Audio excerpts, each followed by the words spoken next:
been procrastinating about this one. It's been a couple of weeks since you guys have heard from me. Now, I have been fatigued, and look, fatigue's a very interesting thing. I've been driving 3 to 5 hours a day, depending on traffic, basically, and that's taken it out of me. It's also taken away that 3 to 5 hours every day is my workout time. It's my podcast time. That's the time that I allot to get external things done outside of my work and my lovely family. However, I think as I sat in the lounge room tonight, I realised I was totally procrastinating.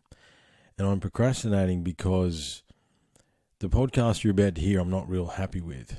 However, I'm releasing it because it's part of the journey.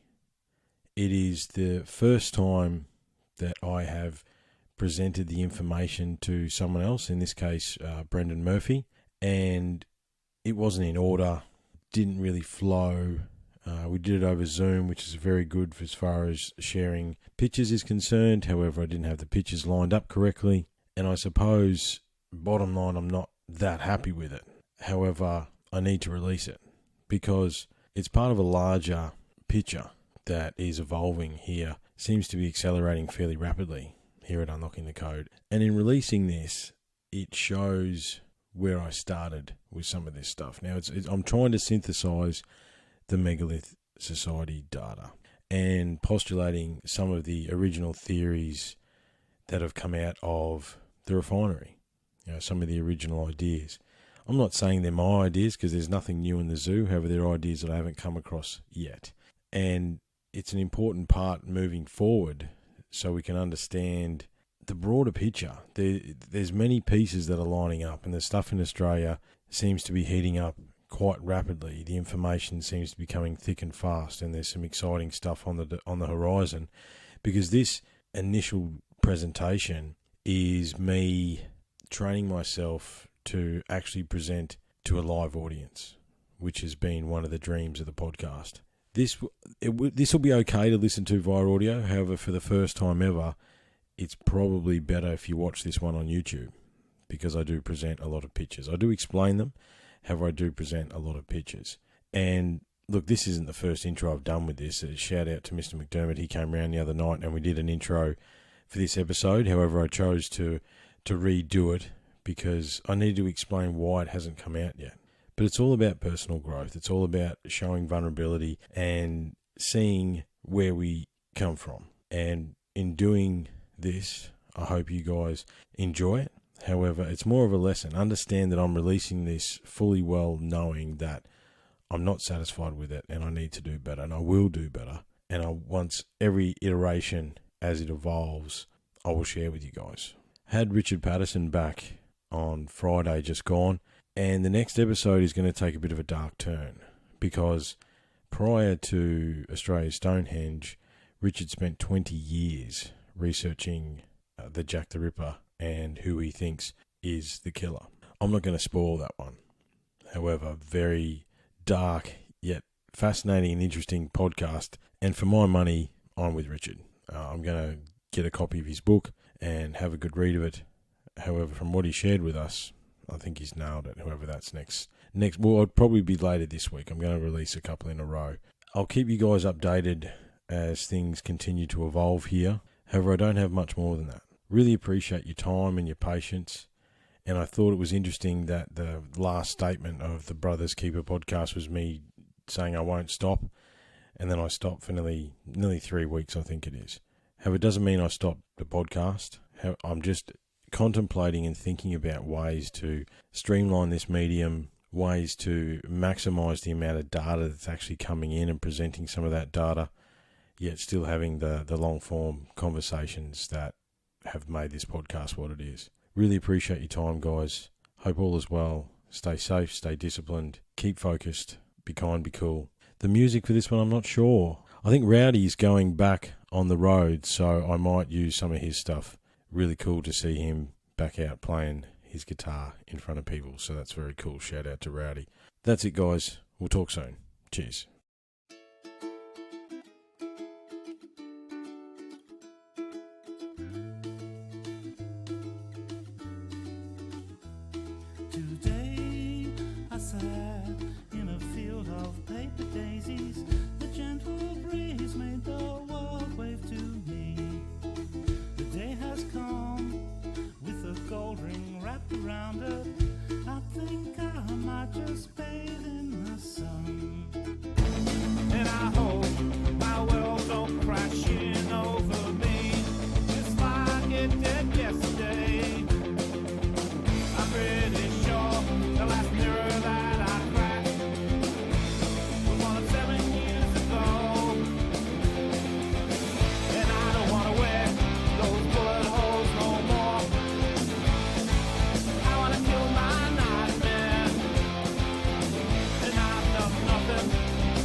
All right, Brendan D. Murphy here, and I'm joined tonight by my mate Triffin, fellow Australian, a truth seeker, fellow podcaster, knowledge seeker. What else is he into? Self-development.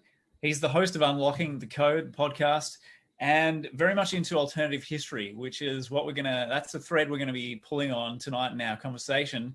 So, Triff, without further ado, I think we're going to go sort of, as you said before we started, around the world and then bring it back home to Australia, arguably the place where it all started. Very interesting story there. But yeah, let's do this. Let's talk alternative history and what's missing from the mainstream. Where does your mind go to kick this journey off? Well, I think the first thing we need to say, or the first thing I wanted to say is that I don't know anything. The one thing that I know is that I know nothing. However, I have put thousands of hours worth of work into this. Countless books, podcasts, audio books, articles, you name it. And anything that I present to you tonight, mate, I've looked at all aspects of it. And this is the perspective that I've settled on that makes sense to me. And that's all it is. You know, anything to do with this alternative history, the reality is we don't know. There's a lot of clues and there's a lot of evidence. However, the interpretation of that evidence is up to the observer, as we understand. And look, I just want to get it off straight away. When we do come back to Australia, we'll be talking about Indigenous sites. We'll be talking about Indigenous people, and much respect to them and to the ancestors of this land. However, just wanted to get that one out, mate. But where we start, I think it's more mainstream now that people understand that 12,800 years ago or thereabouts, the world ended. And it ended pretty abruptly. Now, the cause of that is in question. However, I side with the Comet Research Group. Those guys posit that comet broke up, smashed into the ice shelf of North America, and basically the sea level rose 400 feet in the matter of about 2 weeks. Now, prior to that,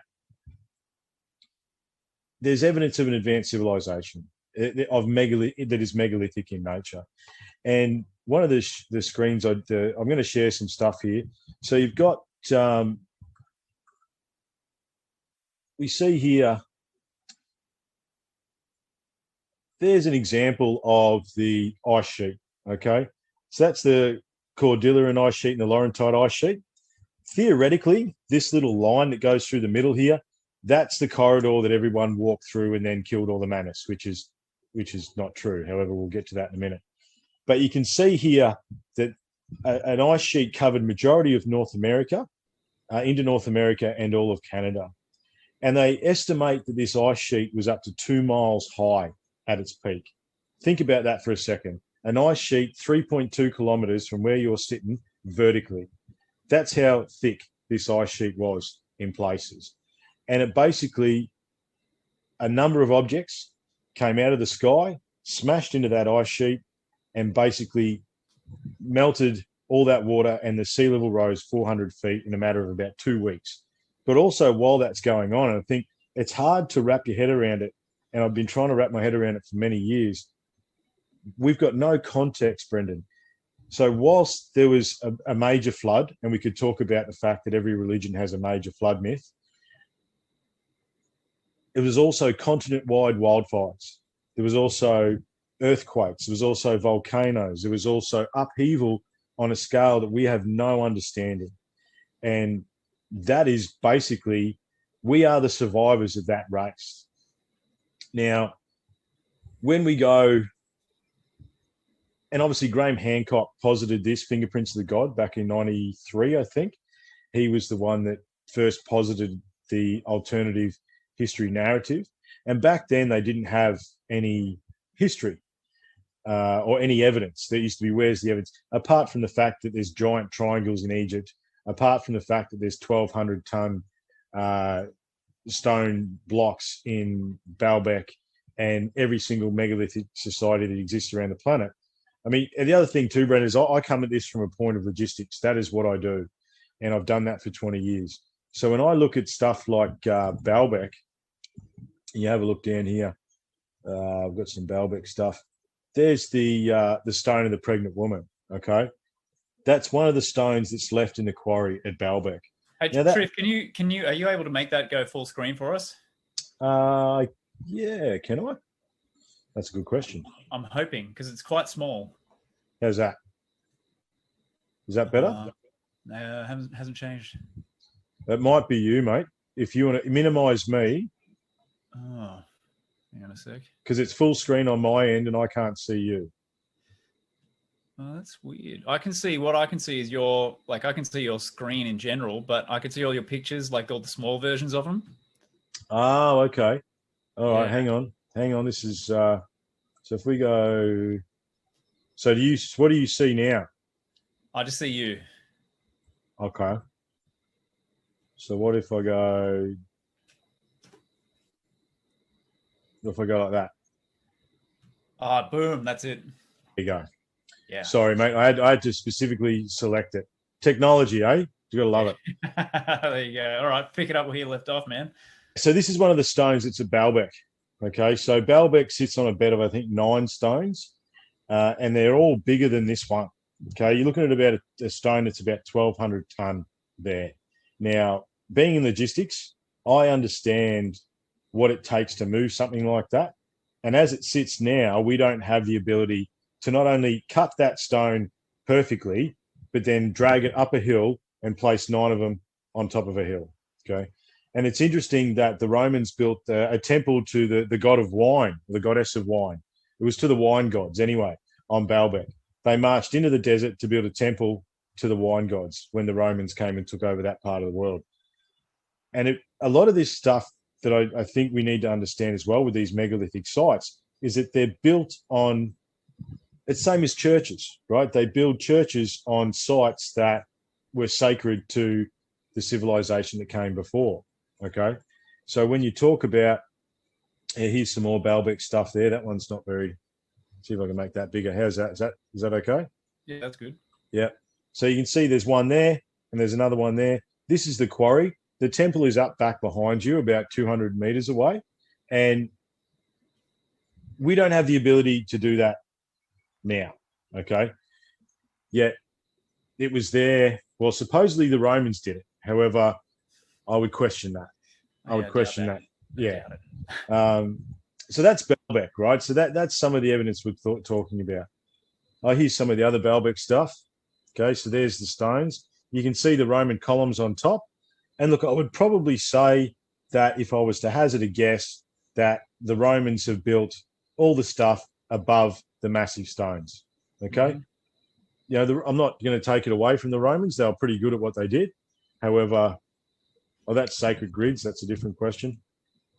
I'll stop share there, mate, because that's some other stuff.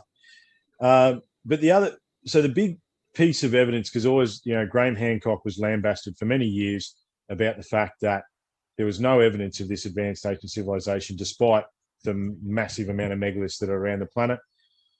But in the early 90s, a Turkish farmer was trying to move a stone in his field, and he couldn't. And the stone had some funny carvings on it. Turns out he was looking at the top of a T-shaped pillar, and it was basically the discovery of Göbekli Tepe. Now, Göbekli Tepe is, I think at the moment, they've uncovered 6 stone circles. They estimate there to be at least another 20 to 50, according to ground penetrating radar. And from memory, and don't quote me on this one, but I'm pretty sure it's like 61 acres is the amount, is how big they think the site of Göbekli Tepe is, where multiple stone circles. Regardless of whether that number is correct or not, it's the biggest megalithic site on the planet. Now, if you were to think about, we go back to, where are we? I'll go back to share screen for a second. Share that one. I mean, there is that. I mean, look, you got to just look at the Great Pyramid of Giza. I mean, we could talk about that till the cows come home. However, we won't get there in a minute. This is an interesting one here. Before we get to Göbekli Tepe, we talk about the impact proxies. So this is the Younger Dryas boundary field. So what you're looking at here is all the impact proxies that they have found so far, okay? And you can add a big fat one in Greenland now as well. They've found a crater under the ice in Greenland that's about 32 kilometres across. Initial initial dating puts it around that 13,000 years ago. Now, the dating hasn't been done correctly, so that's not one we can hang our hats on yet. However, initial indications suggest that it could be that's the smoking gun, basically. That's the crater that everybody's been looking for. There's another diagram of the ice sheets, and you can see the ice-free corridor, and that's apparently where everybody walked down, apparently.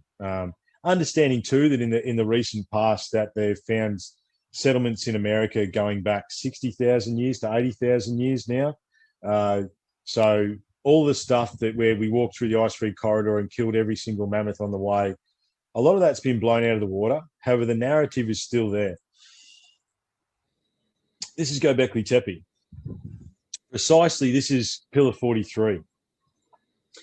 Before we get to Pillar 43, the thing about Göbekli Tepe that makes it very fascinating is you can see it's 3D relief carvings. So that means the carving is coming out of the rock as opposed to, you know, scratching your name in a rock that we've all done over the years. Now, the other thing is that it was buried, but it was buried on purpose, okay? So the reason we call it the Younger Dryas is there was a period of 12,800 to 11,600 years ago that was basically a mini ice age. And then all of a sudden, 11,600 years ago, everything goes back to normal, and just randomly, agriculture and horticulture starts in Turkey, and that's basically where our history starts. All right. If you remember back when we were in primary school, 13,000 years ago, what we were taught, we were basically monkeys in loincloths with bats. That's basically what they told us. So what we're looking at here is Pillar 43, and you can see there's some constellations there. This is a star map. However, before we get to the star map, Göbekli Tepe was buried, and it was buried on purpose. Now, because I'm in logistics, how do you purposely bury a site that is tens of acres in size without a dump truck or a backhoe or a bucket for that matter, right? That's a lot of dudes with handfuls of dirt, right? Okay. So everyone looks past the fact that this entire site was buried on purpose, and it seems to have been buried on purpose right before whatever happened at the 11,600 mark, whether that, so the postulations there are that instead of meteorites hitting the Earth, they smashed into the ocean, and the condensation went up into the atmosphere and basically cleared the atmosphere and gave us a reset, okay? It was buried just before the last cataclysm, which was 11,600 years ago. Now, this is Pillar 43 and Enclosure D. Now, I won't go into it in great detail. I did a podcast on it not too long ago. It's one of the better ones, where I had like 14 pages of notes just on this one pillar to try and unpack it. And there's a guys out of Scotland. One of them is Sidrikis, and I can't remember the other guy's name. I remember the Greek guy's name because that's the wog in me. But there's a guys that they basically posited that it was a star map. And you can see here, obviously, the most common thing we can see is the scorpion there. And we can also see there's the bird, right? But you'd know about the handbags, wouldn't you, Brendan? The handbags that are represented all over the planet. Handbags? Yeah, these bags at the top, see the square with the circle at the top, those three bags across there? Oh, yeah. Every single major continent on the planet, including Australia, and in fact, the oldest representations of them are found here in Australia. Every single continent has those handbags for some reason. Graham Hancock seems to think it was a stash bag of some description. Sounds about right. But no one really knows. So you can see here that you've got Scorpio, you've got Lupus. Okay, there's a dog in there somewhere. But basically, all these animals represent different constellations, and you can see Cygnus there, the swan, right? That circle there represents where the meteorite came from. This is a star map from 12,800 years ago, but it's not just 12,800 years ago. according to Sid Rickus in the study that they did, I can't remember the Scottish guy's name. I feel bad about that, but that's okay. This star map lines up to 4 dates, mate. 20,000 years ago, 12,800 years ago, which is the time of the cataclysm, 4,000 years ago, and today. So the stars above Göbekli Tepe are very, very similar right now, if you could see it, but they put a big roof over it, of course, because, you know, you don't want something that's celestial aligned to be able to be seen. But yeah, so the 4 dates that line up, and the question that I posited about in the podcast was, what if the most important date on that stone is actually today? It's got nothing, you know, it's because, again, when we come back to the precession of the equinox, with 1 degree being 72 years, which is the average age of life, human life expectancy, 12,800 years ago is exactly half of the precessional equinox ago. Yep. So we're at the top of the circle. Okay, so if we were at the bottom, now we're at the top of the circle. So Göbekli Tepe is basically unequivocal proof that there was. I mean, you don't just the stories that I've heard about this are mind numbing. You know, you don't just. They say it was hunter gatherers. Yeah, hunter gatherers built 50 different stone circles, astrologically aligned, geographically aligned, and then they buried it just for shits and giggles. When they didn't have agriculture or housing, something like that. And I think it needs to be said about a lot of this megalith stuff, mate, is that whilst I can see that slaves may have built some of it, I think a lot of it is craftsmen at the peak of their abilities, and they're building it for a purpose. They're sending us a message that you don't carve. You know, we talked about in the last podcast, we had carving it into stone. You know, like you can't, there's a reason you carve something into stone. It lasts, right? If a cataclysm hit Earth now, the only things that would be left would still be the Great Pyramid of Giza, would still be Baalbek, would be the stupid faces on Mount Rushmore, but not a whole lot after about 100 years. That's it. The stuff that is carved into stone will still be there. Everything else will be gone. So Göbekli Tepe is the pot shard. That's the unequivocal evidence that the mainstream archaeologists and anthropologists can't deny. Totally. However, when you look into it, archaeology as a region of study has only been around since the 1930s. That's the reality behind it. It's not like this grand old thing that's been going on for so long. You know, without the Rosetta Stone, of which I've got a copy of to my right there, we would still have no idea what hieroglyphs mean. It was only by chance that the Rosetta Stone fell loose, and then it's got 3 different languages on it.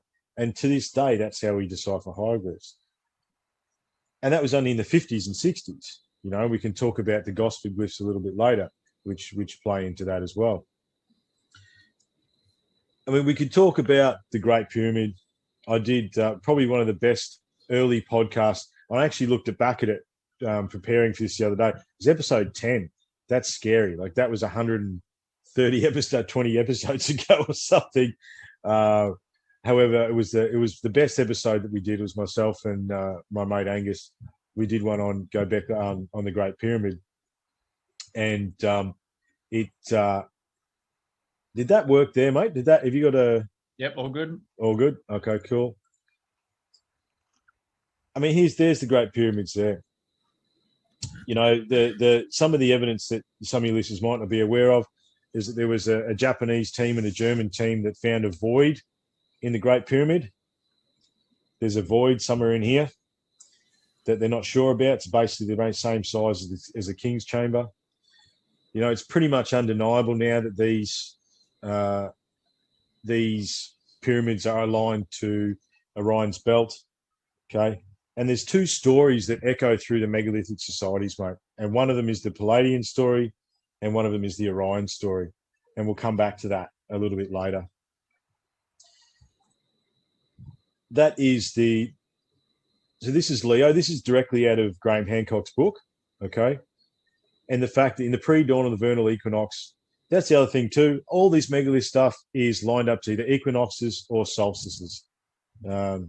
with the sun some 12 degrees below the horizon, the Great Sphinx sort of goes directly at his own celestial counterpart, the constellation of Leo, which experienced what astronomers call a heliacal rising at this moment. So that means that the Sphinx is not, that's BC, so that's prior to 13,000 years ago, could even be 26,000 years old, the Sphinx. And, there's Mystery of the Sphinx that was done by John Anthony West. May he rest in peace. We lost an icon there. His work is invaluable. It's amazing that a lot of this work that is very easy to digest and makes a lot of sense it really hinges on like 5 or 6 guys around the world that are basically giving the middle finger to mainstream archaeology and anthropology. Obviously, there's water erosion in the Sphinx. I don't think I've got any of the Sphinx stuff here. There's another, there's Göbekli Tepe. There's another evidence. There's 1 circle, 2 circle, 3 circle. Right? They're finding them everywhere. And you can see how deep it's buried there. Look at that. You can see how deep it's buried. And it's buried down to the base. I mean, look at some of these bases, mate.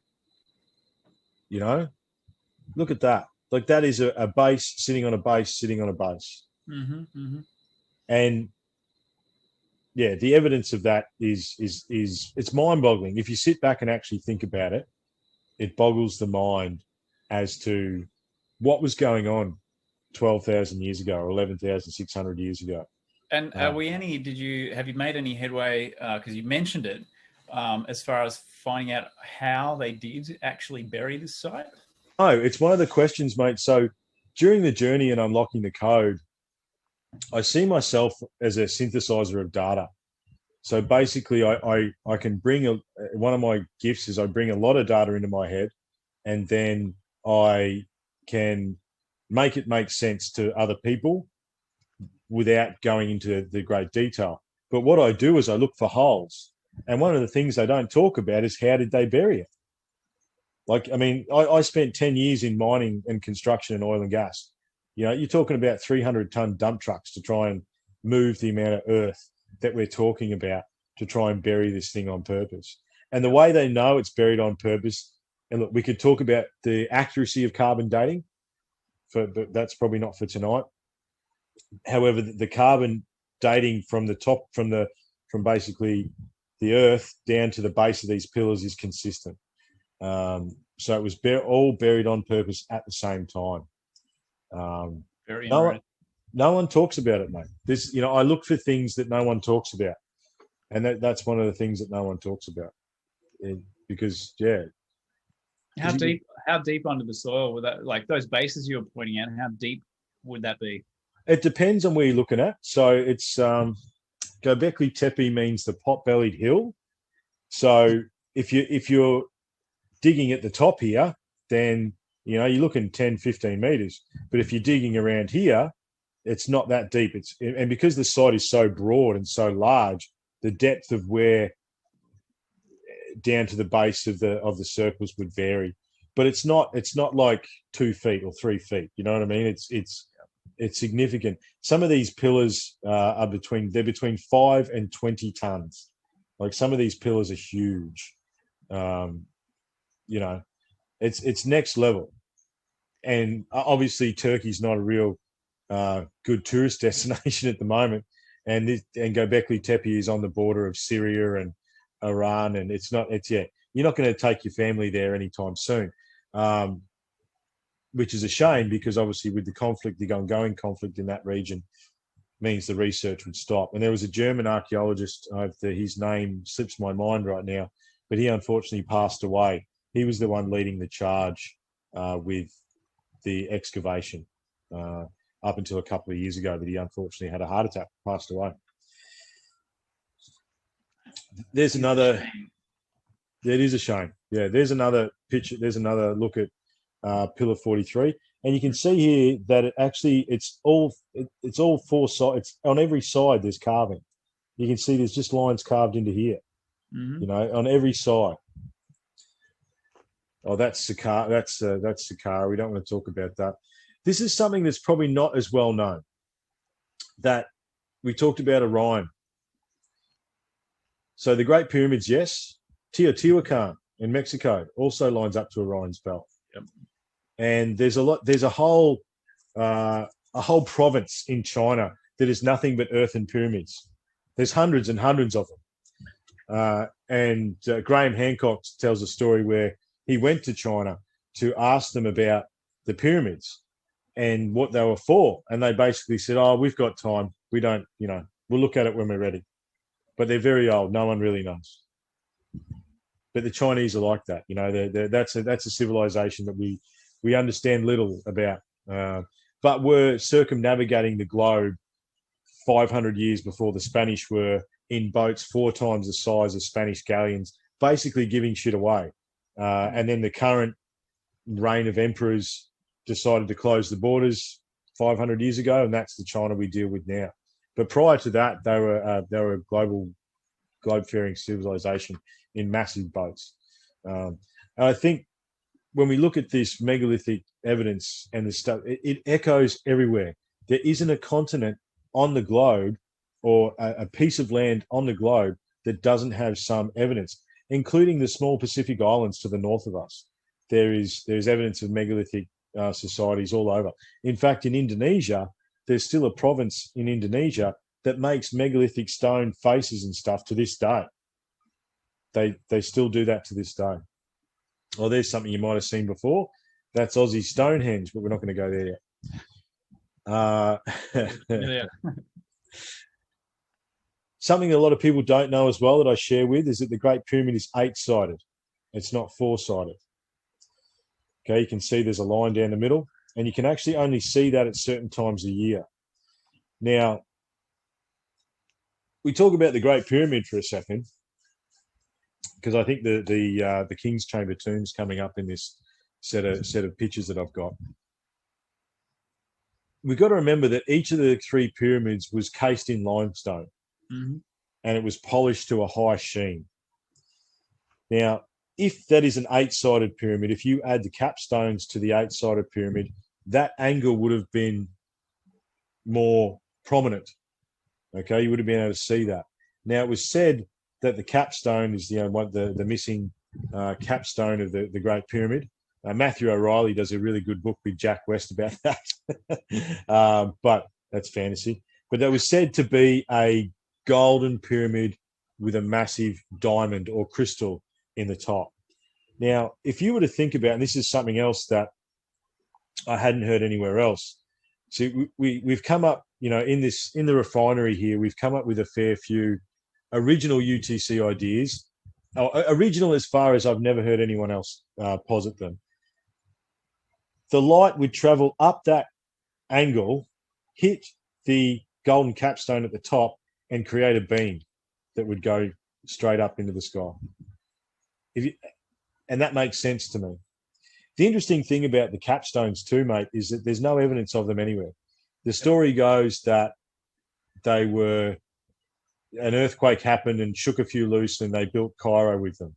But there's no evidence of polished limestone anywhere. It's also said in some of the earlier texts that they were covered in hieroglyphs, which you can only think what kind of job that was. And you talk about the megalithic construction of the pyramid, and you look into I think they say it took 20 years, and there's something like, I'm pulling numbers, 2.3 million blocks weighing between 5 and 50 tons or 70 tons, some of the lintels. And the thing is, we divided that out in that early podcast, and it was something like 1 block every minute for 20 years, 24 hours a day, 300, no fuck ups. You can't make any mistakes. Every day, 20 years, every day. Can't make a single mistake ever, right? Dragging it up the mud ramps. Yeah. We won't talk. The mud ramp, the mud ramp would be bigger than the pyramid itself to get the top stone on. Like you'd be able to see the mud ramp in this photo would just go. You couldn't even see where the mud ramp ended if that was the case, right? The other interesting thing about the Great Pyramid is that there's mortar holding some of the blocks together. And we decided to do a deep dive on the mortar. It's like, oh, this will be interesting. I wonder what this is. And no joke, mate. You can search whatever search engine you want, whatever piece of research you want to do throughout the entire internet. There's one sentence about the mortar, and it goes like this: the mortar that is in between the Great Pyramid is of unknown composition, is still holding the blocks together today and cannot be replicated. Full stop. That's it. It's incredible that there's no further elaboration or just at least an expression of astonishment or something. I mean, because that one is sentence. Unbelievable. It is unbelievable. One sentence, mate. Yeah, actually, the podcast that we did sort of went like, we were going to do a podcast on the mortar, but this is the only sentence. Thanks very much. See you later. But seriously, one sentence. But what's interesting about it too, Brendan, is that sentence repeats itself. It's the same sentence in all the articles, in all the things. It's like verbatim, right? And that makes me question why it is verbatim the same sentence over and over and over again. 100%. We might have a chat about some technology later, or what I think the technology, what was or could have been. Remembering this is my perspective only. We'll talk about that later. But yeah, the Great Pyramid itself, you could spend, and I haven't been there. Like, it is on my list. Once my daughters get a bit older, we're going. Basically, there's no ifs, buts, or maybes. We're going. And you know, you listen to guys like Ben from Uncharted X. He's excellent. He's been there a bunch of times. There's so many cool guys now that are embracing these stories and looking at them. And I suppose from this little humble Aussie podcast out of my shed, we're just trying to provide another perspective. Be objective, be observant, look at the streams of evidence and come up with what we think makes sense to us, and pick the holes. You know, like, how did they bury Göbekli Tepe? How? I don't understand. Because they didn't have a bucket. They didn't have a bucket. Yeah, exactly. There's another Pillar 43. You can see that I've done a lot of research on Pillar 43 because the picture keeps coming up. Another picture of Göbekli Tepe there. I mean, look at it's unbelievable, right? To look at the work that would have gone into that. And the thing is, you're not going to do.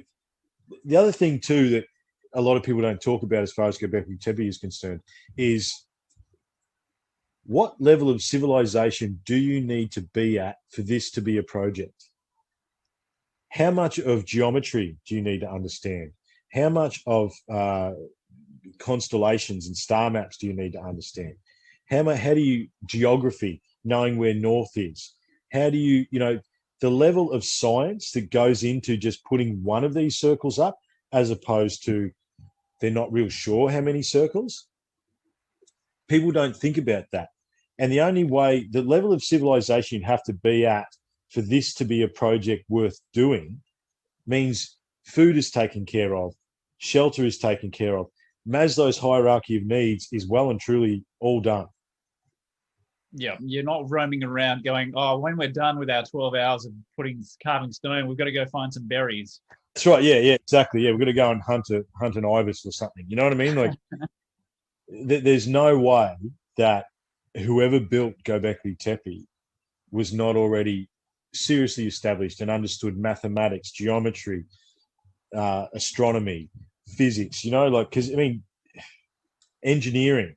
You don't just pick up a 20-ton pillar and place it on top, oh, yeah, what do you do? Yeah, just grab that, mate, and just chuck it over there. Well, how much weight? Oh, 5 tons. Yeah, she'll be right, mate.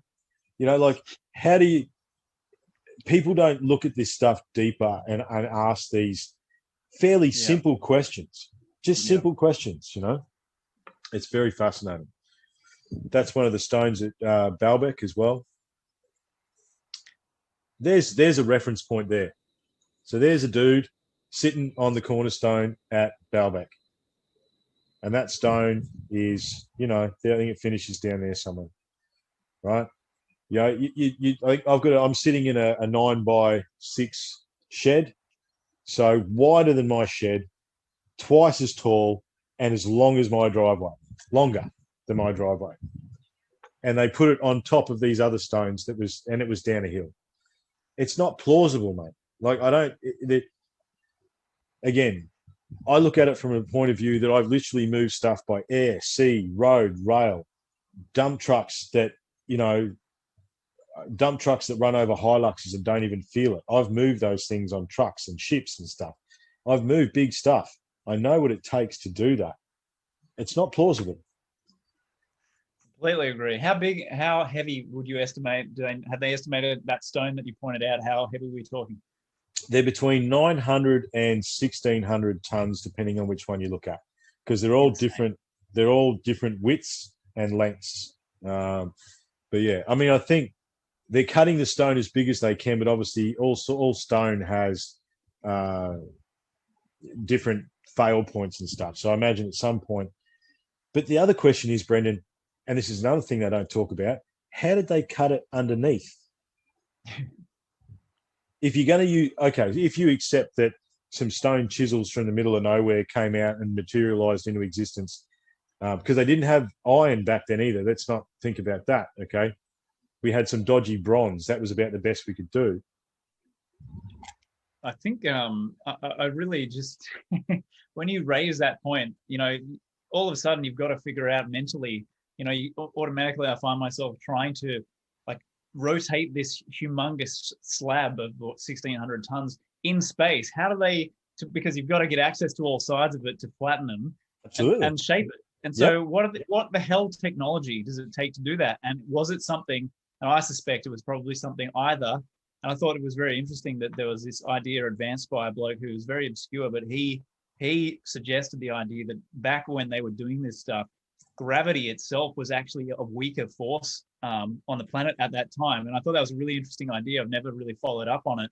But if not that, then maybe some sort of anti-gravity technique or technology that we know exists in certain circles. The Tibetans still have traces of it. And that would seem to be the way that they could have maneuvered these things through the air, because they certainly weren't doing it with ropes and pulleys and freaking logs and stuff like this. Exactly. And look, we can talk about that, because considering you open that wormhole, I think that, and it's not a rabbit hole, it's a wormhole. Yes, I think some sort of anti-gravity tech. I think harnessing, if we truly understood how to harness the magnetic properties of the Earth, I think there's something to be said in that. There is a theory that, the gravity may have changed. But I think that it's to do, there's magnets, there's sound, light, and vibration. Okay. I think Tesla said if you understood sound and light and vibration, we could harness the universe, basically. But there is the anti-gravity tech that you can't deny now, with the continued unveiling of the USOs and UFOs being released by the Pentagon in bits and pieces. That apparently in Egypt, they say that there was a magical lathe, and that lathe was the basis of all their technology. I mean, if we go back to the Great Pyramid, it sits on limestone, okay? And my mate who helps me with the podcast every now and again, he used to build roads. And so the plus or minus, if you want to get a nice flat, so say you're making a laydown yard and you want it to be flat, excuse me, plus or minus 20 mils acceptable, okay? Oh, no, yeah. I think roads, it's plus or minus 30, so that's 3 centimeters off flat is acceptable. I think that the Great Pyramid, I can't remember what the actual square footage of it is, but what I do know is it is flat within 5 mil across the entire plateau, the whole lot. We could, with the most advanced Caterpillar excavator with laser GPS sharpened diamond blade and the gnarliest operator from the back of Burke that you've ever seen in the world, could not do that today. We just couldn't. It suggests some sort of laser, light, sound, vibration technology, And we talked about the mortar before. One of the ideas that we played with is that if you are shaping blocks, because the thing about the Great Pyramid and the other pyramids as well, we don't talk about the other two as much. That's another thing too. So what about the other two? they're just as important, probably, depending on how you look at it, more important. It's just we like the biggest, everything's got to be the best and the biggest. But each block is individual. It's not like it's uniform. So each block was made to fit into that space. So if you have a laser, let's say, some sort of sound light laser, and you are shaping the blocks like a light, for want of a better description, a lightsaber with two handles on the end, right? Bzzz, right? And you are melting the stone to a point. And we can talk about melted stone in South America if you like. But if you are melting the stone to a point, and then the last thing you do is you slice the ends and you butt it up against one another, maybe that mortar is actually the molecular breakdown of the stone mating up against each other, which is why it's of unknown composition, because it's broken down the mortar, or broken down the granite to a point that its molecular structure has changed, and it might even be liquid. And interestingly enough, the guys at MIT, I think they have actually cut granite with a laser, and it's about 3,000 degrees. That's how much the laser had to get to drill through the granite. The boys at MIT at Boston are cutting granite with a laser, but granite boils, or it liquefies at 3,000 degrees Celsius. So if you had a laser that was 3,000 degrees Celsius, you could cut the end off, made it up against the other one. That means that end of the granite is in the liquefied state, join it together like glue. That, it sounds crazy. However, explain to me another idea. You know what I mean? Explain to me what else it could be. It just gets exponentially more ludicrous from the point of view of trying to explain it in conventional terms, because once you've explained that part of it, you've still got to move the thing in space and transport it and line it up, and then it's just, there's no way that we could do it using publicly available technology. No. And you talk about the lintels in the King's Chamber. I think there's 5 of them across, and they're on an angle, and they're joined together, but their ends are flat. So they've cut something that's on an angle and had enough technology to cut it flat ends either end. And I think they're each 50 tons, and there's 5 of them, and you can't get a piece of paper between them. Like, what are we actually talking about here? How can anyone look at that and go, it was a tomb? It was not a fucking tomb. I'm trying not to swear in this podcast. However, I can't deal with that. Okay. What I did want to show you was, because I've got a fresh. Give me a second, mate. I've just got to find the.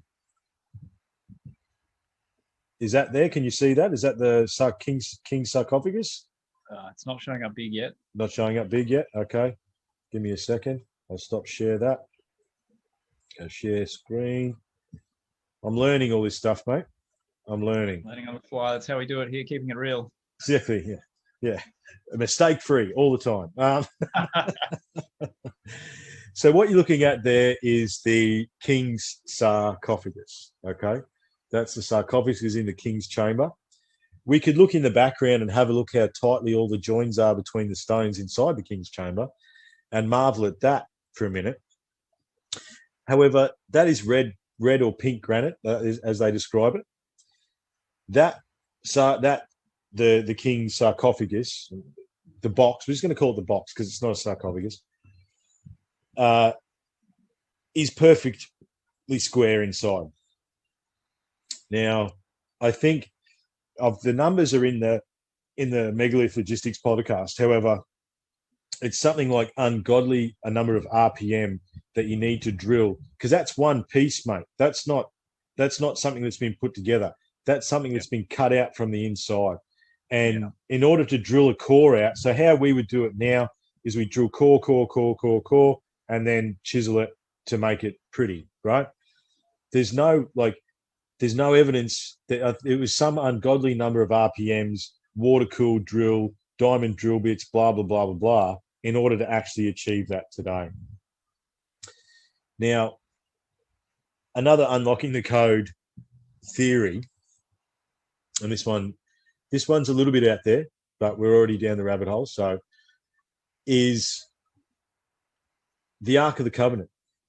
Apart from what Indiana Jones did to it, we know that the Ark is it's in everything that is described as a power source of great untold measure. And theoretically, Moses stole it and escaped across the desert with the ark. Okay. Now, and the Pharaoh chased him down for 40 days and 40 nights through the desert, and the ark and a couple of other bits of technology provided them with sustenance between now and then. I posit, what if the ark powered the Great Pyramid? Mm-hmm. Mm-hmm. Now, let's go there. What? Well, so I from it's hard to get measurements of the ark. Okay, in the texts that give measurements of the ark, which are very, very old, it would fit inside that box, not with the handles, but the ark itself would fit inside that box. Okay. And understanding that the only thing that we know, the only bit of text, and it doesn't matter if you read it backwards, forwards, whatever way you want to read it, the Great Pyramid was designed to transmit consciousness from the earth to the stars. That's what it was. That's what its purpose was. Chris Dunn does a really good job. He thinks it's a power plant, and he goes into a lot of the engineering side of it. You know, some of these guys doing this work, it's next level stuff. However, what if, mate? Because the thing is, if you're so let's say, you know, Moses escaped with the slaves and took off, right? Are you really going to chase a few thousand slaves across the desert for 40 days and 40 nights just because? But if they've stolen the key piece of technology that helps run your civilization, then yeah, you're going to give chase. Yeah. For a long time, right? If it was just normal slaves, then why would you do that? I don't know. You know, it doesn't make sense. But if they had the ark and the ark was key, then maybe. Yeah, absolutely. Theoretically, the ark is in Cambodia somewhere. That's in a church in Cambodia, where priests look after it, and they wear heavy metal chains because the ark is known to be radioactive. And these priests die from like a radioactive sickness, but no one's allowed in to see it, apparently. So, yeah, there she is in all her glory. Yeah. The other thing is too, mate, what you're going to understand about the Great Pyramid is that underneath there, they dug, like the Queen's Chamber's underneath the ground. It's 70 meters. They dug through the limestone. So did they do that first, or they do that after? Like how? And how do you just cut perfectly square tunnels into limestone? Yeah. Again, with no tools. Mind-boggling. No matter which way you slice it, it's just absolutely mind-boggling. Yeah. So there's another look at the King's Chamber. Yep. Look at the size of the slabs on the floor, but also polygonal masonry. They curve up. That's a corner piece. Look at that. Right. So that's not that. Actually, that piece looks like it's not two pieces. That's one piece. Mm-hmm. So that's a right-angled piece. You know, you can't even begin to understand it. This is something that I haven't looked into, but I did want to share with you. I think I know where you're going here. So that's China, that's South America, that's Egypt, that's Orion's belt across the globe. Now, that's not something that I've looked into. I don't have any more evidence, but it's not the first time I've seen that. That the representation of Orion's belt may be on a global scale, as opposed to just the. But and these three sites, that's Teotihuacan, Egypt, and Xi'an province, where the three main representations are. So, mate, did you want to talk about anything else before we move on to? Oh, actually, there you go. There's some of the water erosion around the Sphinx. Understanding that the last time it rained there was over 10,000 years ago.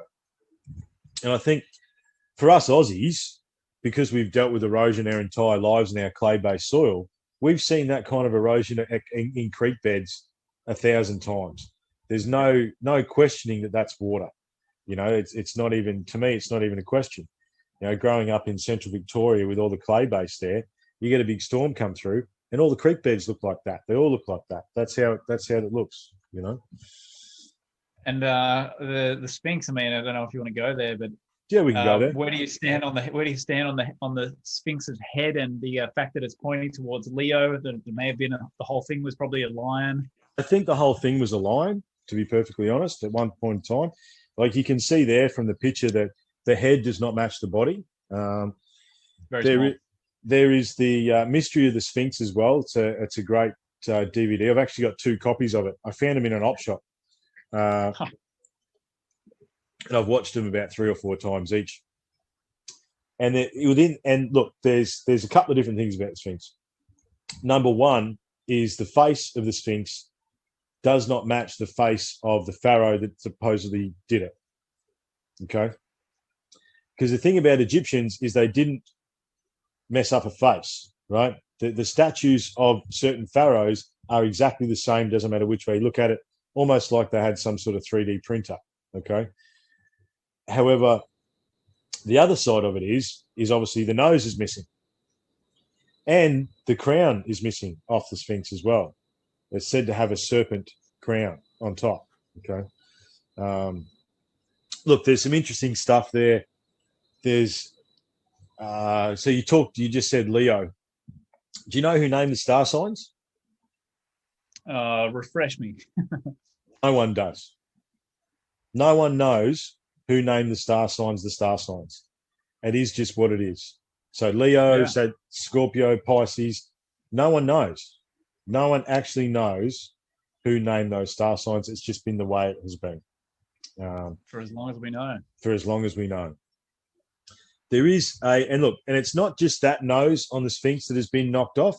There is a range of noses all over Egypt that have been chipped off. And there's a line of thinking that it may be the nose of an Indigenous Australian as opposed to anything else. It may be a different type of nose, and that's the reason that it is, there's all the noses chipped off. Because the Egyptians did talk of a great people to the south with great knowledge. Okay? Yep.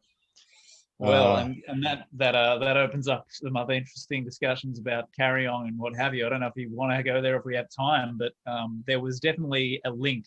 And I think it was actually, I learned this from the Strongs, Steve and Evan, who are friends of mine, and that they pointed out that as far as recently as the 1930s, it was actually public knowledge that the Egyptians had been sailing out to Australia as recently as 400 years ago to learn from the originals. Yes, absolutely. Absolutely, mate. Absolutely. So let's have a, I'll minimize that. Let's come home. Let's come home. There's more information on that. There's more information on that. So you can see there. Also the one that is the other one that I've seen is that the modern microchip is actually in the shape of Orion's belt. We might be reaching a little bit there, but you know, there you go. So what we have here is a visual representation that was done by Richard Patterson. That is what is being dubbed and made that I'm doing some work with Richard behind the scenes. He was the one that found the original documents that were the survey documents of that site at the Historical Society in Mullumbimby, originally back in 2014. The Strong Boys did assist with some exploration and stuff like that, and they've done a few articles on it, but Richard was the guy who originally found the documentation. And I've been privy to the documents, and they're amazing. Like I wish I could take a week off and just read them and then read them again and read them again and read them again. What you're looking at there is a representation of what would be Australia's Stonehenge. This is some of the stones that they found at the Stonehenge site. This is from the Strong Boys.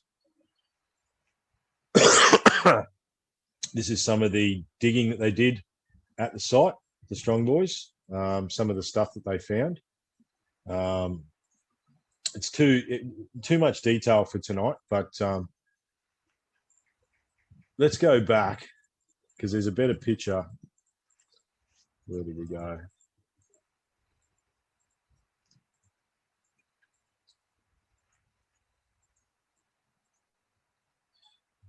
Oh, there's some of the detail of the crater in Greenland, mate. That may be the smoking gun of the meteorite hitting. Okay. Yeah. Yeah. What can you tell us about it? It's basically 32 kilometers wide. It's hidden under ice, and it's only through LiDAR that we've been able to find it. So laser infrared detection and radar. It's a new type of technology that has also opened up in South America. So they've gone over Greenland, found that. But they also estimate that they've found in South America, once upon a time, they said between maybe 2 and 4 million people inhabited South America in the megalithic societies, Aztec, Inca, Olmec. They now, or Mayans, I should add in there too. They now estimate that at one time there was up to 110 million people that inhabited South America. Based on and they found highways with using LiDAR that are 20 plus kilometers long, dead straight, by the way. So, what does it take to be able to do that? And they didn't have cars or oxen or anything. There's a good picture of the crater. So that's the LiDAR image of the crater in Greenland. Yeah. And basically they're saying that there's a tip there, which is interesting because some meteorites, when they hit, they form this tip. And you can see some of that through when you look through a telescope at the moon. There's another picture of the crater there. Okay, but that's all underneath ice at the moment. We can talk about ice too if you want, but let's touch on it. If it's germane, let's go there. So ice or global warming. Okay, let's not. So one line of research that I haven't done the podcast on this, but I've got about 30 pages of notes on it. I haven't got any of this stuff here, but basically what I've come to understand is that the ice chases the poles. The ice chases the magnetic poles. So currently the South Pole is moving east. Okay, so if you look at where Australia is, where the Antarctica is, it's moving east of us. Okay. And it's also currently marching into Siberia at a fairly accelerated rate. Now, yes, the ice is breaking on the other side of Antarctica. Yes, it is. That is happening. It is melting. It is breaking. But where the pole is moving is unprecedented ice growth. Ice chases the magnetic poles. Okay, it's the same in the Northern Hemisphere. And that, obviously, me saying that means I'm a climate change denier, so that doesn't get any press. I'm pretty sure that makes you a Nazi and white supremacist. So I'm afraid I can't have you back. That's it. We're over. That's it. No, we're not doing it anymore. We're done. Yeah. So my research says that the ice chases the poles, or the ice does chase the poles. And if you look at where, so, the equator is the hottest part of the world, okay? Because the Earth sits on an angle, where the sunlight hits us in the middle is not actually where the equator is. So it's got nothing to do with the sunlight. It's got to do with where the magnetic field meets and is actually less. That is where it's hottest, because the ionosphere that is protecting us from the UV rays is at its shallowest there. Now, because of where the poles are now situated on our planet, yes, that is around the middle. But it is fairly common knowledge now that the poles shift, okay, and have been shifting for quite a while, and maybe currently shifting. I mean, that's one of the next things is, the poles are going to flip on us and something's going to happen. I think there's evidence in tree rings in Japan that it happened. I'm not sure. Numbers not coming to me, but there is a tree in Japan, an ancient tree in Japan that has evidence of pole shift. So let's pretend for a second that, or let's pretend a few. We're going to go into a fairyland. We're going to pretend for a second that the geologist understanding of what the Earth looks like with the crust and the magma and the lava and then the layers and then the big metal liquid ball in the middle is what it is, okay? Because that's not actually true. That is just an educated guess. That's not actually, there's no evidence. No one's drilled deeper than 26 kilometers into the Earth. And at that point, they didn't get into the hot red shit. So they don't actually know what is there. So we'll leave that alone. But let's pretend that that's the case, all right? And there's a molten metal ball at our core that's spinning and generating magnetism. But that ball can spin and can move as it has currently been moving for the last 100 years, 200 years that we've been measuring it. What if the pole, because as you would know, in Antarctica, as the ice melts, they're revealing trees and growth. So at some point, Antarctica was free of ice. So what if the pole, just for shits and giggles, was, so say where Australia is, what if the pole was underneath the Earth and the pole, like think about the ice sheet, mate. I would say, and this is where it all sort of came about, like that Laurentide ice sheet that I showed you, that's a fuckload of ice, man. I reckon the North Pole was somewhere there. So if you put the North Pole there, then you spin it around and get the South Pole on the other side. It puts it somewhere in the ocean off Antarctica, which would then shift, but that would then shift the weather patterns as well, Brendan. Okay, because the reason it rains at the equator is because that's where the magnetosphere is at the least. That's where that's the heat and everything builds up through the ocean. So what if the magnetic pole shifting, that would leave Antarctica free of ice? What that would also do is would probably put the inland sea in Australia, because Australia would be tropical, because that is where the magnetosphere would be least effective. You follow me what I'm saying? Yeah. It's look, that, as I say, I've got a fair bit of evidence on that, but it's not something that's probably the first time on the podcast that I've actually gone into detail in that. But it's fascinating, mate. It's very fascinating. But let's say the impacts too. So multiple impacts, bang, bang, bang, bang, bang. Melt that ice. What if that shook the poles? What if that shook, the vibration that has through the planet into the core? They estimate that with the dinosaur impact that the Earth rang like a bell for 1 million years because of the level of that impact. So each time that happens, what if that messes with the core and it spins it around? Like these things need to be questioned. And look, I'm not, just for the record, I'm not saying that humans aren't contributing to the destruction of the planet. We are fucking it in an unprecedented rate. However, to pretend that this Earth doesn't go through its own cycles, doesn't go through it's got its own thing to do, right? Mother Nature will kick our ass if she chooses to. But yeah, what you're saying, yeah, I agree. And the human output of whatever human activity in general doesn't have anything to do with the shifting of the poles, and the shifting of the poles is what's generating climate change and catastrophic climate change. So that's got nothing to do with us. We're, like you said, we're doing lots of other stupid stuff and destructive things, but we're not changing climate. Right. That's part of the solar system, the galactic dynamics of the electric universe, the electric charge that gets exchanged between solar systems. And I mean, it's a whole integrated networks set up here. Like as I say, there are no islands in an electric universe. So it's not even that it's generated, that weather patterns are generated on the planet that you're focusing on, like we focus on Earth because we live here. It doesn't even get generated here. It's part of a massive, massive tapestry that we are only just starting to realize. So anyway, sorry, I interrupted there. No, totally fine, mate. I think one of the things the research that I've done points to is that we must understand that we are part of a galactic framework.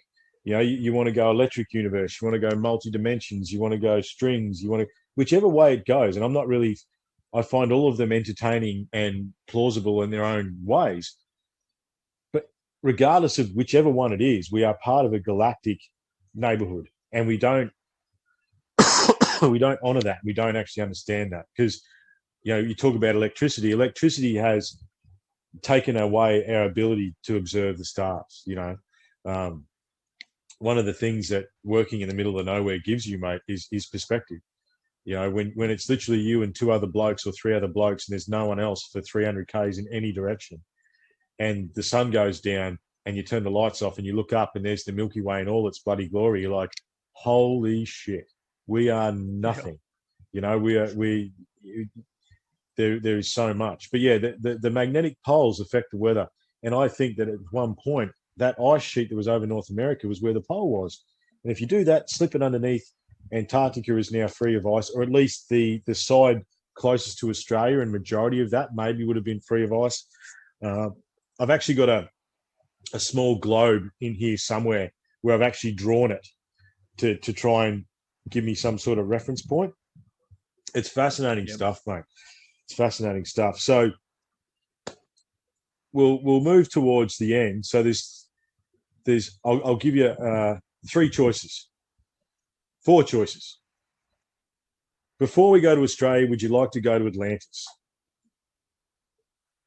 Oh, I've always wanted to go to Atlantis. Well, we can, mate, if you really want to. We just need to. Most of it's underwater now. Okay. So Atlantis. Let's do it. Most of what we understand about Atlantis all of what we understand about Atlantis comes from Plato, okay, and his writings of Atlantis. However, what he does in those writings, and look, I am shortcutting about 30 hours worth of Randall Carlson and the Serpent Brothers podcast. He's got a podcast called Cosmographia, and he goes into, like, seriously 30 hours or so of explaining why Atlantis is where it is if you take Plato seriously. And there's no reason not to take Plato seriously. He was right about a lot of stuff.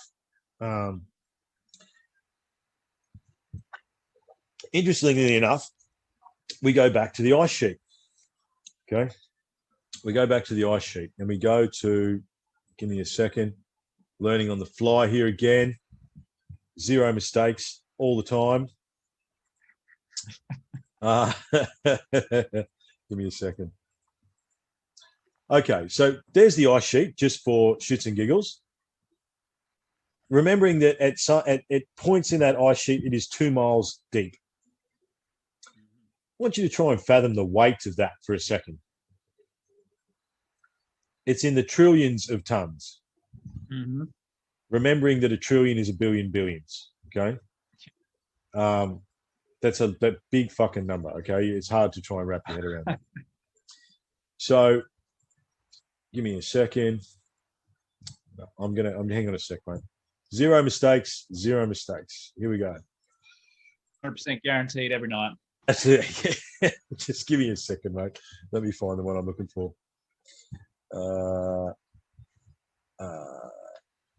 Okay. Tectonic plates. That's what I want. Did that come through? Yeah, actually, there we go. Not yet. Not yet. It's okay. Not yet. 0 mistakes. 0 mistakes. If we keep saying it, it's true. Absolutely. We just keep saying it's true. Okay. They are the tectonic plates as we understand them on the planet right now. Okay. We can see here, this is the Atlantic Ocean. Just say that word for me. Atlantic Ocean. Do you know who named the Atlantic Ocean? No, I don't. No one does. It's always been the Atlantic Ocean. Take the C and add an S for me. Atlantis. Okay. Mm-hmm. So let's think. So the ice sheet is here over Canada and North America. I'm going to use your ass in this next example, okay? Because your ass is creating what they call isostatic depression. Okay. Sorry about that. The weight of your ass is pushing down that lovely cushion seat you've got there. Mm-hmm. But when you get up, well, you probably sit there a lot. Your ass print might be there, but it rebounds to a certain point. Okay. So if we were to say that if Atlantis existed in the Atlantic, because that doesn't make any sense whatsoever. Okay. So here we are. Big, massive bit of ice over this. Remembering that the tectonic plate basically runs through there. Okay. So if there is trillions of tons of ice on that tectonic plate on this side of the plate, that is then creating, I'll just stop share. That is then creating a, like that. Okay. Mm-hmm.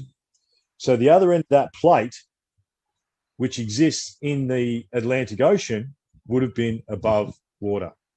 Mm-hmm. Okay. Now, what is here now? Excuse me, mate. The Azores Plateau. Okay.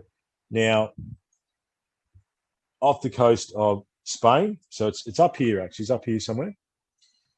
So basically, Plato said that through the pillars of Heracles, which is here, due west, you found Atlantis. Okay. And again, the tectonic plate goes through there. So when the meteorites, remember, bang, bang, bang into that ice sheet, not only did it melt them and raise the sea level 400 feet in a matter of 2 weeks, it also released all the weight off that tectonic plate. So then the plate that was like this now goes like that. Yeah. What's the story of Atlantis? It sunk beneath the waves. Very fast. Very quickly, yeah. Yeah. And if you go to the Azores Plateau now, they're doing a lot of underwater archaeology. And to put it into perspective about how much land is now underwater that once wasn't prior to the last cataclysm, it's 10 million square kilometres. It was above water 13,000 years ago. That is no longer above water. And the other thing to that that's too, a lot. that's a lot. That's a lot. The other thing too is, mate, where are all our cities? Where are all our cities now in this great, awesome civilization? Oh, usually on the coast. On the coastline, yeah. For just for we're the most vulnerable. Yeah. So, and just to put it into perspective, a 12-meter tidal wave, excuse me, if it hit the Gold Coast, would wipe out the Gold Coast and brush up against Mount Tamarine. Now, 400 feet is about 130 meters, give or take, to put that into perspective. So the underwater archaeology is revealing on the Azores Plateau, stone circles, theoretically a pyramid, can neither confirm nor deny that one, but there is stone circles under the water. And the Azores Plateau now, it's common knowledge that they are tips of what were once islands. So, yeah, we could go to Atlantis, man. I actually want to go to Egypt and then I want to go via the Azores on the way back. When we both become... well, I'm down with that. That sounds like a good trip. Well, that's what I'm saying, man. When we both become super successful podcasters, what we do is we get the posse together. We get all the girls and the kids and the posse, and we just go on a global megalithic. I've got plans, man. I haven't got any resources, but I've got plans. I got dreams. Yeah, I got dreams, man. So yeah, I want to get more into Atlantis there, but geographically, that's where Plato said it was. And there is echoes of a megalithic civilization, and the underwater archaeology that is ongoing is continuing to unravel that puzzle. Extremely interesting. Yeah, I'd be interested to hear the updates as they unfold, mate. Yeah, well, as I say, I'm so deep down this rabbit hole, I've got no flashlight, and I don't even know where I am anymore. So we ticked off Atlantis. I wanted to share something with you, so we could have a quick chat about Stonehenge, Gympie Pyramid if you want to go there. We're gonna have a quick chat about Carry-On. Unfortunately, they're going to try and turn Carry-On into a housing estate. Look, The Strong Boys do a really good presentation on Carryong, and I can do it pretty in a nutshell. Again, the ability to synthesize data. Understanding that the Rosetta Stone and our understanding of hieroglyphs, didn't actually come to pass until the 50s. The story of Carryong was some World War II veteran who decided to just write a random story in the glyphs, in the rocks, after World War One. But we didn't understand what hieroglyphs meant until after World War II. And you dig into that story, and it's like, who did it? Oh, old mate, Jono's son, butcher fella, he did it. No one knows. It's bullshit, basically. However, the Stonehenge, the Australia Stonehenge, and look, that name may change in the near future. As I say, I'm doing some work with Richard behind the scenes here. He's become a pretty close friend of mine. He's actually in your neck of the woods, man. He's a very interesting guy. Maybe if I can get down there, we might go and have a coffee or something like that. It's sounds good. Yeah. He was the one that found the original documents. He's put a book together. I'll plug it. Look at Australia Stonehenge on Facebook. It's not a big book. It's about 80 or 90 pages with pictures and his theory and his understanding of what he thinks it is. However, what the echoes of it are is we may life. How do you put this without basically? This is where it may have began, okay? And I know you're aware of that because obviously, Stephen and Evan are good friends of yours. There's a better, that was the one I was looking for. There's the better understanding of the plates. Okay, yep. There's the Pillars of Hercules, right? And we could talk about the statue of Hercules, that the foot, they've got the foot, I think they found the foot, and the foot's like 15 meters by 8 meters, and that's the foot. That's not the, you know what I mean? Like, then extrapolate from there. It's just, wow. It's exactly. That's probably the better rendition of it. There's some more that you'll be able to find. So this is basically a computer rendering of what is now at the moment known as the Australian Stonehenge site that was outside of Mullumbimby. The thing about Mullumbimby and Byron and that whole area there, if you open your eyes and widen your gaze, you'll suddenly find standing stones everywhere along there. They're all over the place. In fact, as you drive into Mullumbimby, the roundabout is nothing but standing stones, okay? And Richard did an investigation as to why they're there, and the local government or whatever it is, we found those and we thought they'd look cool, so we just thought we'd put them on the entrance to Mullumbimby. There's actually, and you would know the mock Stonehenge that's down there. The guy that built a mock Stonehenge. I know of it. I don't know if I've been there. Yeah, there's a guy that built a mock Stonehenge, and Richard went to talk to him to see why he built a Stonehenge. And he goes, I just thought it was a good idea. And Richard goes, where did you get the stones from? He goes, they were already here. So that guy has built a Stonehenge out of stones that were possibly already a fucking Stonehenge, right? Okay? This boggles the mind, mate. But what you're looking at there, you might notice this symbol here, bud. The Celtic cross, medicine wheel. That is another symbol that echoes around the globe. There's a family of about 30 to 40 symbols that they find in rock art, in megaliths, in engraving, in all sorts of stuff that are exactly the same all around the globe. And long story short, because I've done a few podcasts on this, the guys can look it up. Australia Stonehenge and Richard Patterson, there's a few in the back catalogue.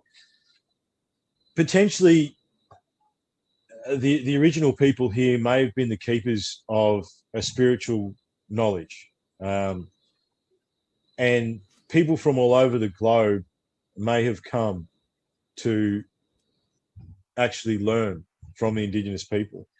And what you see here is a transition. You would start at one end and you would go to the other.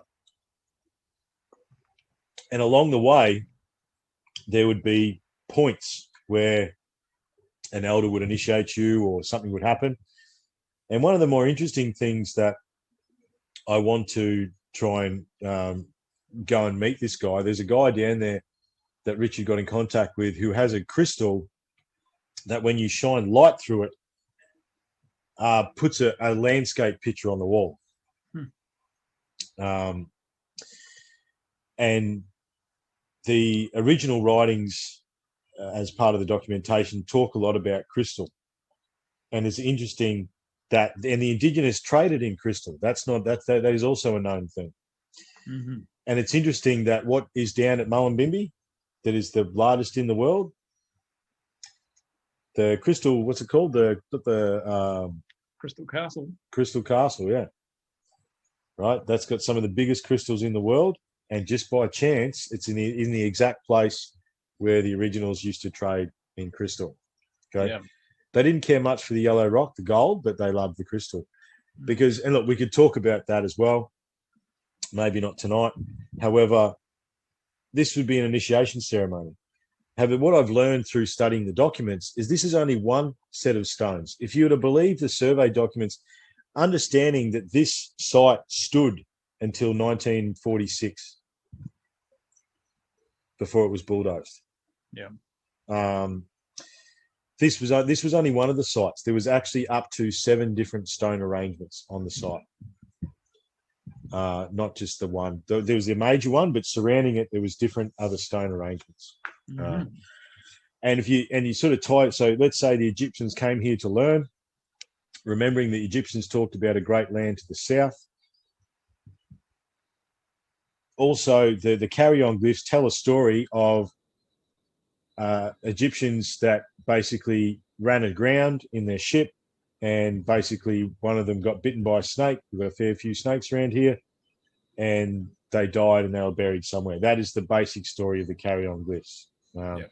Also, using hieroglyphs, the interesting thing about that is the set of hieroglyphs are a very old set of hieroglyphs. They're not the new hieroglyphs, they're old hieroglyphs. Yeah. Yeah. Yeah, I've heard Stephen Evan refer to them as proto-Egyptian. Some of them that old. Yeah, proto-Egyptian. That's the one. Yeah. I actually had a picture that I wanted to share with you, but I won't. I'm not going to probably.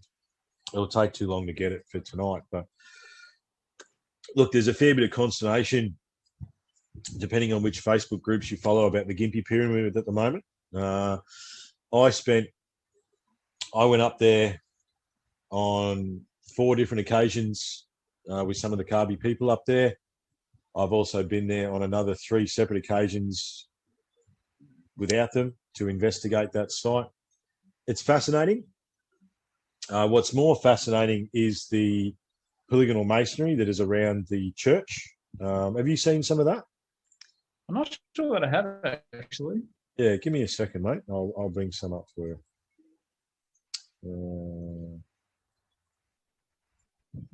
So this is probably one of the more interesting things that I've found on the site. I'm calling this the preparation stone. Mm-hmm. Because there is this isn't something that is just here in Australia, but there is an alchemist view that if you combine certain plants, it makes an acid that could cut stone. Okay. I don't know what those plants are, because if I did, I'd be playing with it. Be trying to cut the concrete in the backyard. However, this I think is evidence for that. Okay. Because that's my hatchet that I take with me on field trips as a size reference. But you can see, so this here, right? You can see that something has been prepared here, some sort of liquid or something. And if you look at it there, you can see the lines where it's actually worn away the stone. Can you see that in the picture? Yep. So I think that is where they would have prepared the mixture. Okay. You can see here there's drag marks where they may have sharpened a tool of some kind. Okay. This big picture of the drag marks. You can actually see there. It's like that. I cleaned it up as best I can, but you can see where it's been dragged through. Okay, to sort of sharpen a tool of some kind. And you can see here that's where they did the test cut. Maybe. This is all speculation, okay? But that is that's probably the more interesting thing that I found. One of the more interesting things I found on my trips to Gympie.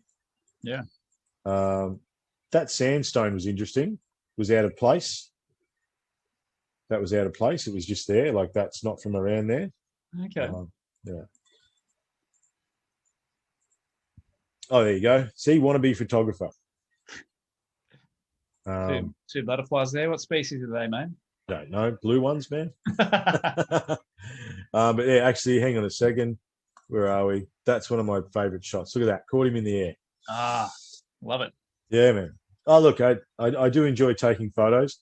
However, the emergence of Instagram and everyone having a 20 megapixel camera in their pocket, I gave away my photography dreams, because what's the point? That's a bit sad, mate, but you're doing well in the archaeological realm. That's right. So I'll just fast forward here, butterflies.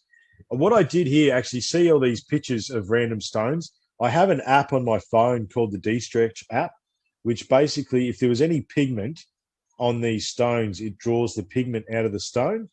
It's quite fascinating. And that's why I took a lot of these pictures, to see if there was any carvings or drawings that may have been on any of these stones. Polygonal masonry. Okay, this is the more interesting stuff here at Gympie. Now, the story goes, and believe me, it's only a story. The story goes that this wall was taken from the site at the Gympie Pyramid, was moved from there, and then in the 1930s was used as a Depression era project to surround the church. Okay. The four guys that I went on the expedition with to Gympie, the last field trip that was fairly disillusioning, have said their 10 cents worth. And those podcasts are Unfortunate Truths, that my wife interviewed me on that one, and then Unfortunate Truths 2, and The Musings of Madmen is where we ended up. That's all the guys that are on that last field trip have put their 10 cents in, but I'll give a proceed version here tonight. Some of the polygonal masonry is quite interesting. That's the money shot there. Mm-hmm. That piece there, this one here. Lovely. It's very, very interesting. But there's two or three different versions of it. You're looking at the good stuff there. There's another pretty impressive piece here, going around the corner. And again, so like a little edge cut out there. Yeah. It is fairly impressive polygonal masonry. This is the good stuff. But as we go along, I mean, this stuff, remembering that it's been moved once or twice or three times, depending on which story you believe. But I mean, you know, this piece here made for 1, 2, 3, 4, 5 pieces. About here, so this is still some of the better stuff, but around here is where it sort of starts, the quality goes down. That one's interesting, like that square block to set up these 5 stones with that little one in the middle. Understanding that these stones, Brendan, they're about 500 mil, 50 centimeters wide. So that stone is 500 long. Okay, it goes all the way through to the other side. Sure. Okay. But then the quality starts to go down a little bit. Some of this stuff I think is better quality. But as it goes around the corner, this stuff, it's starting to get a bit lesser. Okay. It almost seems like someone was taught how to do it and they were trying to catch up. Okay. So, long story short, my theory on Gympie is, well, there's one thing. There was gold from Gympie found in the tomb of Tutankhamun. Okay. They know that because every single piece of gold has a DNA signature. And if we were to play that game, okay, so let's pretend the Egyptians came here to learn, potentially the South Americans came here to learn. South Americans love their gold, okay? And there was known to be alluvial gold, which is just nuggets sitting on the ground as late as the 1900s, okay?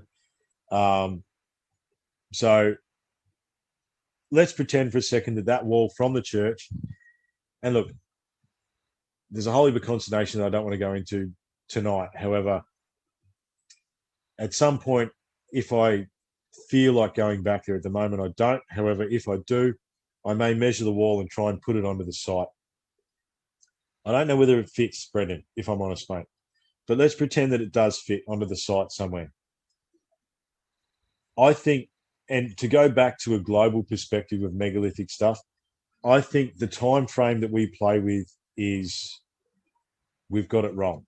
I think a lot of stuff is older than we understand, and some stuff may be a lot younger than we understand.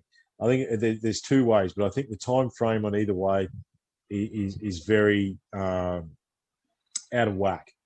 And I think maybe that the Gympie Pyramid site, understanding that there was a step pyramid in Tin Can Bay, that very heavy rumours around that was bulldozed in World War II to make an airfield.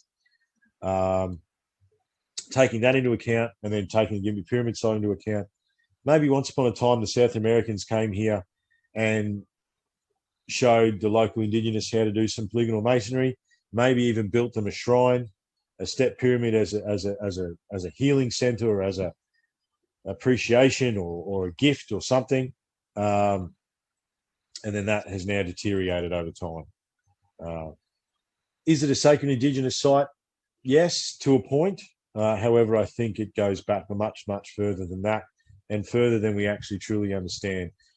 What's left there now? Not much, mate. Not much. And the land is taking it back every single day. At the moment, the main roads, putting a highway, it needs to be said, putting a highway around it, not through it at all. Okay. Awesome. And you can see, there's, as I say, there's some consternation going on FedBook at the moment. It's interesting to observe. However, what's been done has been done. Where I want to finish is an alternate origin story. Okay. If we were, so we're going to finish on a very woo-woo tact here, mate. I like that. I like woo-woo. Let's do it. Okay. So if Homo sapiens sapiens were made for this planet and evolved specifically for this planet, number one, we'd be able to swim better. End of story. Okay. On a planet that is 2/3 water, we can't swim for shit. Okay. If we actually evolved and were made for this planet, we'd be able to swim better. Okay. And you can't actually deny that. I don't want to get into theory of evolution because I'm just going to go woo-woo straight off the bat. Still. So there's two main indigenous myths. One is and it's basically the Palladian versus Orion. Okay. So the 7 sisters of the Pleiades were chased by the 3 brothers of Orion across the stars, and they came here to our little blue ball. What is the only unique thing about our little blue ball, Brendan? The only unique thing? One of the most unique things about this blue ball. Why would they come here? If extraterrestrials came here, why would they come here? There's lots of reasons of it. I think I know where you're going to go, but I can't consciously. I know I've got this feeling that I know where you're taking this, but please enlighten us all. Life, Brendan. Yes. Life. Fairly obvious.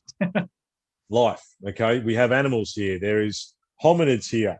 Understanding that at last count, look, mind you, the evidence is very, very thin, but at last count, I think there's 24 different types of hominids that they've identified that have existed on this planet at one time or another. Paracas skulls. When you want to look at something weird, look up Paracas skulls. That's another mystery that we won't go there tonight because I'm in the middle of some. That's another. I've got like 15 different research things that, depending on how I feel, I'll pick one up and go again. Yep. But yeah, Paracas skulls. Look into that. Because everyone goes, like, the Anunnaki thing is gold. There's entire asteroids made of gold in the cosmos, right? There is chunks of ice in the Taurid meteor stream that are bigger than this planet. So it's not water, okay? Wood is very unique to this planet, actually. Timber is one of the unique things to this planet, but it's life, mate. Life, okay? So the story goes that the Palladians came here, but they couldn't exactly exist on this planet because they are, or as the story goes, a silica-based life form. Okay, the Strong Boys. This is actually another piece of the research that I'm doing, and I'm going to actually. I've done a podcast with Stephen, and I'm going to get back in touch with those guys because a lot of those stones, the stones that they have, that is a lot of those stones from some of the research I've been doing is australite tektite, mate. Okay, tell us about that. So australite tektite is a silica-based type stone that entered our atmosphere about 780,000 years ago. Now, a guy by the name of Bruce Fenton, he had a psychedelic experience and basically connected to, he envisioned himself flying a crystal spaceship, a smaller one, and he watched a larger spaceship crash into a planet. Now, for whatever reason, he pulled on that string, not expecting to find anything. Valerie Burrows, which I know the Strong Guys know as well, she's an Indigenous lady. She is the basis of a lot of this story. But so the story goes, the Palladians came here. They modified us from a hominid that existed here, okay, to create Homo sapiens sapiens, and they basically crash landed in Australia. The story being, and look, it's hard to know where you go. Again, we don't actually know. No one fucking knows anything. However, there was a battle or something in the ship. We like to put human stuff into it. So there was a fight. Everyone's fighting. For whatever reason, the ship crashed into the Earth. Okay. Now, Bruce thought, is there any evidence of this? As it turns out, there is. Again, zero mistakes. Let's see if I can find what I'm looking for. Always zero mistakes all the time. Ding, ding, ding. I think I'm going the wrong way. Oh, there we go. No, there we go. Okay, so there's three. Can you see that, mate? Yeah, mate. There's three main tektites around the globe, okay? And they can explain moldavite, but moldavite's interesting as well. It's almost like nuclear glass. But yeah, these are the three tektites that are found. Australite tektite, and you see the Australasian strewn field, okay? You find this stuff all over Australia, and it's almost black. Sometimes it's round. Sometimes it looks like teardrop shapes. Sometimes it looks like semicircle shapes. It's very strange stuff. And the reason it's shaped like that, because if anything that comes in, like if a meteorite hits, mate, it's doing 1,600 kilometers, 16,000 kilometers an hour. It hits hard. This australite tektite basically didn't hit hard.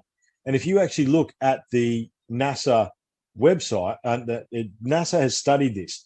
And on the NASA website, they say that about 800,000 years ago, something was in a low Earth orbit over Earth, lost its propulsion or whatever it is, and basically slowly crashed into the planet.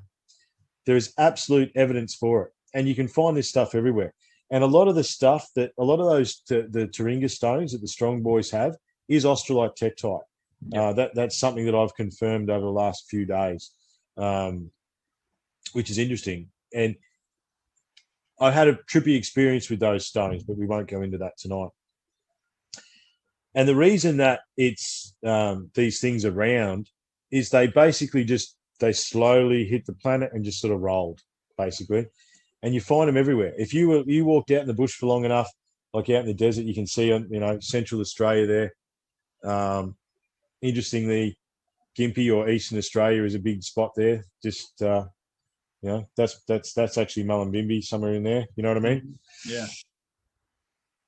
So basically, these Palladians, that's the prevailing Indigenous Australian story.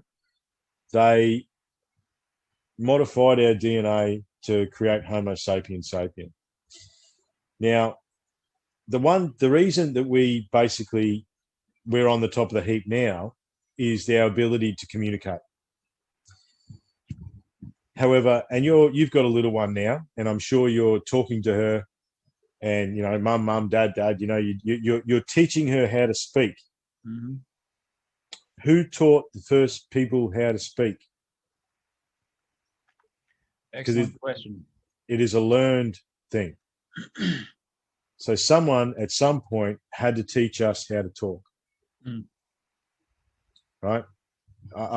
There is evidence that went from grunts to pointing or whatever, but the eloquence of communication is the reason we're at the top. And genetically speaking, I think there's a great YouTube documentary, 780,000. It goes for about 45 minutes. If you're looking for something to watch when you're nursing the little one, watch that. It's pretty good. However, he talks about genetics and the fact that Homo sapiens sapiens genetics have changed 8 times over the last million years or something like that. I'm butchering these numbers. But whatever it is, over 70% of it has actually been in our brain, our prefrontal cortex, and our ability to reason, okay? Because the other thing is too, mate, if you think about, lions, tigers, and bears, oh my, wolves, we are not the best. The only reason we are the virus that currently exists on the earth consuming is their ability to communicate and to organize, right? Because we're not actually, there's plenty of animals out there that could really do some damage to us. But our ability to organize and create weapons and communicate is the only reason that we're at the top of the heap. And if you think about it from an evolutionary perspective, I think there were hominids on this planet that evolved on this planet, okay? Yet we were given a bump start. Now, the trippier bit of evidence about this is the ship exploded. Now, in the vacuum of space, if the ship exploded, then that means there might be australite tektite on the moon. Now, we can talk about the moon another day. However, if you are to the rock samples that were brought back from the moon, within them, if they were found on Earth, some of those rock samples would be australite tektite. Sure. So, and the other one is that basically, and the story goes that the space police came and basically told the Orions and Palladians to stop it and stop messing with the planet. And if they didn't, they were going to come back and throw asteroids at the planet. And they said, in 5,000 years, if you guys don't stop messing around, we're going to throw asteroids at the planet. Would there be evidence for that? As it turns out, at about 775,000 years ago, there is evidence of a multiple impact bombardment from separate sides of the planet. Okay, interesting. So it's like there's more hard evidence for some of this story being true than there is evidence that Jesus walked the earth. Yeah, sure. But it's 800,000 years in the past. But also what that means is that Homo sapiens sapiens existed on this planet, existed and were potentially created here in Australia. So that means that we came from here, okay, out of Australia. Now, the spiritual culture that I believe once existed, and this is some of the other work that I've been doing in the background with Richard's help and through research, through looking at some of the Strong Boys research. If you think about spirituality in a global sense, as far as indigenous spirituality, Brendan, it is pretty much exactly the same all over the planet. Okay, it's honoring the elements, it's honoring Mother Earth, it's honoring the harvest, it's honoring the nature, it's self, it's these things, and this baseline, I would almost say, unique human spirituality in a baseline sense, exists in the same form all over the globe. So I posit that maybe this spiritual culture, and this is through, this is elaborating on some of Richard's research and adding my own twist to it, that multiple cultures from around the planet came here to learn about spirit, about the soul of spirituality. And I know you're all over that with your book and stuff like that. But then they went back to whence they came, and they kept the core lessons, but adapted it for their own locale. Okay, you got the Druids, you've got the Egyptians, you've got this, you've got that, you've got that. But the baseline spirituality, again, and we had this discussion a little while ago in one of the podcasts we did. The baseline religion, the what exists at the base of this is pretty much exactly the same the world over. And there's a set of symbols that echo the world over. And this megalithic society echoes the world over. And the destruction, the unequivocal destruction, we talked about the noses being taken off in Egypt. They very much concentrated the destruction here in Australia. Like, they wiped everything out that was anything to do with the indigenous being more advanced than they we were told, especially as us as kids. We weren't told anything. But that echoes around the globe too, mate. They did that in India. They did that in America. They did it in South America. There's another thought pattern of mine that I see. We talk about the global cabal. I see something going back past the Trojans that is almost a systematic destruction of this spiritual culture that once existed, because the materialism needed to rise up as opposed to understanding spirit on a deeper level. That's a very interesting thread, mate. I'm going to have to wrap this up. We've been going strong for at least a couple of hours. So, hey, mate, what's your I don't want to shut down all the interesting rabbit holes, but I've got to go to bed at some point. Yeah, I know, man. I'm the same, dude. I've got a 5 o'clock start tomorrow. So, it's look, there's 1,000 things to say, mate. I think be open-minded. Again, those that have listened to this podcast, get in touch with me if it doesn't make sense. If you don't think anything that I've said doesn't make sense, then get in touch with me. I'm not tied to any of the ideas that I've talked to you about tonight. All these ideas can change and mold, and with every new idea is a new perspective. I'm not tied to any of them. With a sufficient amount of evidence, I'll change my mind tomorrow about anything that I've spoken about tonight. Because the one thing that I know, and this, we talk about that global spiritual stuff, is one of the keys to that is knowing that you know nothing. And I know that I know nothing, despite the plethora of evidence that I've blurted at you tonight. But mate, look, I do appreciate your time. I haven't got much else, mate. There's some interesting stuff. I mean, I didn't mention Halloween. We could finish on Halloween. I could say that one pretty quickly. Or do you want to? All right. Yeah. Let's tie it up with Halloween, mate. Let's go succinct Halloween conclusion. Okay. Because it sort of does tie into everything we're talking about, mate. So Halloween, I hope so. it does. Halloween, or Dia de los Muertos, is the Day of the Dead.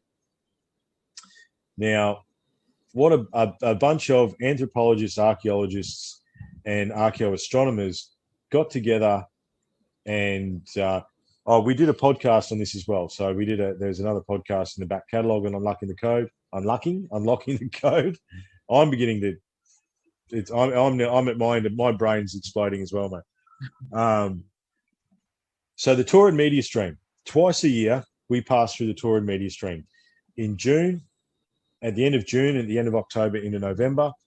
The Taurid media stream is 30,000 kilometres wide. We orbit at about 2,000 kilometres a day. It takes us about 15 days to pass through it. And we do that every year and have done for tens of thousands. Who knows how many thousands of years we've done that for. At least 13,000, because that is the most likely culprit of where the meteorites came from. Graham Hancock, who I know you love, says that twice a year we put on a blindfold and walk across a 6-lane highway and hope a truck's not coming in the other direction. They estimate that there is pieces of rock in that Taurid media stream, thousands of them, kilometre wide and bigger. Underneath that, there's who knows how many thousands of 300 to 400 to 500 pieces of rock that are in that Torrid media stream. So Halloween, the Day of the Dead,